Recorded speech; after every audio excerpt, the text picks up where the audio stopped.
kadang kita terfikir, kenapa orang lain punya live beg kuning, ramai je orang masuk. Kita punya live beg kuning, krik-krik, krik-krik. Okay? Sebenarnya ada beberapa benda yang buat orang tertarik nak tekan masuk mereka punya live beg kuning. Alright? Yang pertama, mereka punya thumbnail dan caption masa mula nak buat live. Kalau boleh, letak ayat yang buat orang rasa ini untuk dia. Okay? Bukan tajuk yang umum. Contohnya, jom beli, jom masuk, jom beli. Cuba tukar jadi macam saya nak bantu awak yang takut nak mula buat live.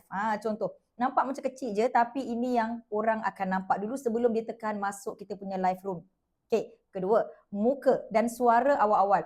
Kalau buka dalam live saja, kita terus tunduk, diam ataupun tengah setting-setting lampu dan sebagainya, orang akan terus swipe. Sebab start je live, terus greet macam ada orang kat depan kita. Hello korang yang tengah scroll tu, meh masuk sekejap. Okay, nak share satu benda ni. Okay. Ketiga, energi dan juga niat kita lah. Orang mula rasa vibe kita. Kalau kita ikhlas nak bantu, nak sembang, tak rasa macam nak push untuk membeli, right? Orang akan stay. Aura tu sampai walaupun kita tak perasan. Jomlah kita cuba dulu, nanti baru kita boleh adjust.